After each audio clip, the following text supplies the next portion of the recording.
এই পৃথিবীতে কেউ সুন্দর নয়। যে যাকে যত বেশি ভালোবাসে তাকে ততই সুন্দর মনে হয়। আসলে ভালোবাসা এবং মানসিকতার উপরেই নির্ভর করে কে কতটা সুন্দর। ভাগ্যের কাছে নয়, প্রতিনিয়ত হেরে যাচ্ছি বিশ্বাসের কাছে। যাদেরকে অনেক বেশি বিশ্বাস করেছি এবং বিশ্বাস করেছিলাম তারাই সবথেকে বেশি কষ্টের কারণ হয়েছে। প্রিয় মানুষগুলো শুধু রাগটাই দেখে, রাগের মধ্যে লুকিয়ে থাকা ভালোবাসাটা তাদের চোখে পড়ে না কখনো। তারা শুধু রাগটাই দেখে যায়। জীবন তখনই সুন্দর হবে যখন তুমি তোমার মায়া কাটিয়ে অজানা ভবিষ্যৎকে বরণ করে নিতে পারবে। তখন দেখবে জীবন তোমার সুন্দর। তুমি যে মায়ার টানে বিমোহিত হয়ে আছো, সেই মায়া যতক্ষণ না কাটাতে পারবে ততক্ষণ তুমি সুন্দরভাবে জীবনযাপন করতে পারবে না। মধ্যবিত্ত পরিবারের মানুষগুলো খাবারের অভাবে ভোগে না, কিছুটা শখ, ইচ্ছা ও স্বপ্ন পূরণের অভাবে তারা ভুগতে থাকে। সারপ্রাইজ এমন একটা জিনিস আজ পর্যন্ত আমার লাইফে ঘটল না কোনো দিন। কেউ আমার জীবনে সারপ্রাইজড হয়ে আসলো না, আর কখনো হবেও না। কিছু কিছু সম্পর্ক কখনো শেষ হয় না। একজন হয়তো বদলে যায়, কিন্তু আরেকজন সেই সম্পর্কের বোঝাটা বয়ে বেড়ায় আজীবন। কিছু কিছু সম্পর্ক একজনের কাছ থেকে হয়তো শেষ হয়ে যায়, কিন্তু অন্যজন সেই সম্পর্কের স্মৃতি এবং সেই সম্পর্কের ভবিষ্যৎ নিয়ে জীবনটাকে নষ্ট করে ফেলে। জীবনের রাস্তায় একা একা হেঁটে যাওয়া কঠিন কাজ নয়, কিন্তু কারোর হাত ধরে অনেকটা পথ এগিয়ে যাওয়ার পর সেখান থেকে একা ফিরে আসাটা খুবই কঠিন। আর এই সময় জীবনের প্রত্যেকটা মুহূর্ত খুব কষ্টের হয়ে যায়।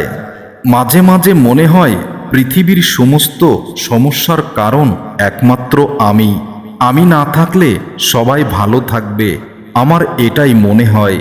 তাই মাঝে মাঝে নিজেকে এই পৃথিবী থেকে বিদায় নিতে ইচ্ছা করে। যে আজ তোমাকে অবহেলা করছে, ধৈর্য ধরো, একদিন তোমাকে তার বেশি প্রয়োজন হবে। সেই সময় পর্যন্ত যদি তুমি ধৈর্য ধরতে পারো, তাহলে তোমার মূল্য সে বুঝবে। আমি এতটাই হতভাগ্য যে আমার প্রিয় কোনো জিনিস আমার কাছে বেশি দিন থাকে না। আমি যাকেই আপন করি সেই পর হয়ে যায়। পরিস্থিতি যে কোনো সময় পরিবর্তন হতে পারে। জীবনে কাউকে কষ্ট দিও না। আজ হয়তো তুমি শক্তিশালী, কিন্তু সময়ের ব্যবধানে তোমার পাশে কেউ থাকবে না। তুমি একদিন শক্তিহীন হয়ে পড়বে। মেয়েরা দুইটা জিনিস লুকিয়ে রাখে, একটা হলো তাদের ইচ্ছা আর একটা হলো তাদের কষ্ট। ঠিক ছেলেরাও এমন কিছু জিনিস লুকিয়ে রাখে যেটা কখনো প্রকাশ করতে পারে না। জীবনে সুন্দর মুহূর্তগুলো আর দ্বিতীয়বার ফিরে আসে না, কারণ এমন কিছু মুহূর্ত থাকে যে মুহূর্তগুলো জীবন থেকে যদি একবার চলে যায়, সেই মুহূর্ত আর কখনো ফিরে পাওয়া যায় না। আমি তখনই থেমে যাই যখন মনে পড়ে মৃত্যুর তালিকায় আমিও একজন। আমরা সবাই জানি আমাদের সবাইকে একদিন মৃত্যুর স্বাদ গ্রহণ করতে হবে। এটা কেউ মানতে চায় না, আবার কেউ ভুলে যায়। ভালোবাসার মানুষ এর কোনো কিছু অবহেলা করতে নেই। আপনার ছোট ছোট অবহেলা একদিন তাকে আপনার কাছ থেকে অনেক দূরে সরিয়ে দেবে। তাই মানুষকে অবহেলা না করে ভালোবাসতে হয়। সৃষ্টিকর্তা ভালো না রাখলে হাজার চেষ্টাতেও ভালো থাকা যায় না। তাই সৃষ্টিকর্তাকে অবিশ্বাস করা অমানুষের শামিল। সৃষ্টিকর্তা আছেন, এটা আমাদের বিশ্বাস করতেই হবে। একটা ভালো রিলেশনশিপ অনেকটা দাবা খেলার মতো। একজন রানী সবসময় প্রোটেক্ট করে তার রাজাকে। মানুষ যখন বদলাতে শুরু করে তখন এমন কিছু ব্যবহার করে, সেই ব্যবহারে বুঝে নিতে হয় তার মনের অবস্থাটা কি, আর সেই মানুষটা এখন কি চাচ্ছে।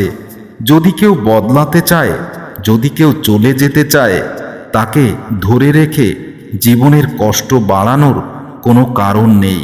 তাকে ছেড়ে দিন। ভালো থাকি আর খারাপ থাকি, মিথ্যা হাসিটা সবসময় মুখে রাখতেই ভালোবাসি। আমি ভালো থাকি আর খারাপ থাকি, আমার মুখের হাসিটা আমি কখনো ম্লান হতে দেই না। নিজে নিজের প্রশংসা করলেই যে আপনি প্রশংসিত, সেটা ভাবার কোনো কারণ নেই। আপনার যোগ্যতা থাকলে মানুষ আপনার প্রশংসায় পঞ্চমুখ হবে। আপনি তখনই প্রশংসনীয় হবেন। মাঝে মাঝে মনে হয় জীবনে কিছু মানুষের সাথে পরিচয় না হলে মনে হয় ভালোই হতো। আবার মনে হয় কিছু মানুষের সাথে পরিচিত হয়ে ভালো হয়েছে, কারণ অনেক শিক্ষা গ্রহণ করেছি। এই শিক্ষাগুলো হয়তো পরিচিত না হলে পেতাম না। অবহেলাটা তখনই কাঁটার মতো শরীরে বিঁধে যায়, যখন সেটা সবচেয়ে কাছের মানুষ করে। ভালো তো সবাই থাকতে চায়, কিন্তু ভাগ্যটা সবাইকে সেই সুযোগ দেয় না। জীবন নিয়ে আমরা যতই পরিকল্পনা করি না কেন, ভাগ্যে যা লেখা আছে সেটাই ঘটবে। আমি তোমাকে খুব বেশি ভালোবাসি এবং অনেক বেশি বিশ্বাস করি, তাই হয়তো তুমি আমাকে বোকা ভাবছো। আমি বোকা, তবে তোমার ভালোবাসার কাছে। তবে মনে রেখো, সবাইকে বোকা ভাবতে ভাবতে যেদিন তুমি চালাক মানুষের সামনে পড়বে, সেদিন কিন্তু তোমার আসল চেহারাটা বেরিয়ে আসবে। ভালোবাসার কথা কে আগে বলল সেটা বড় বিষয় নয়, আসল কথা হলো কে কাকে কতটা ভালোবাসে।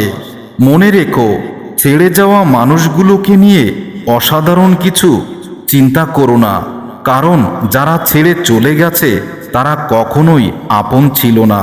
খারাপ তো তখন লাগে যখন নিজের কাছের মানুষ, খুব আপন মানুষ, পরের মতো ব্যবহার করতে শুরু করে, সব কিছু বুঝেও না বোঝার অভিনয় করে। তখন নিজেকে আর নিজের ভিতরে রাখতে পারি না। তাই মনে হয় এই পৃথিবী থেকে বিদায় নিলেই মনে হয় ভালো হতো।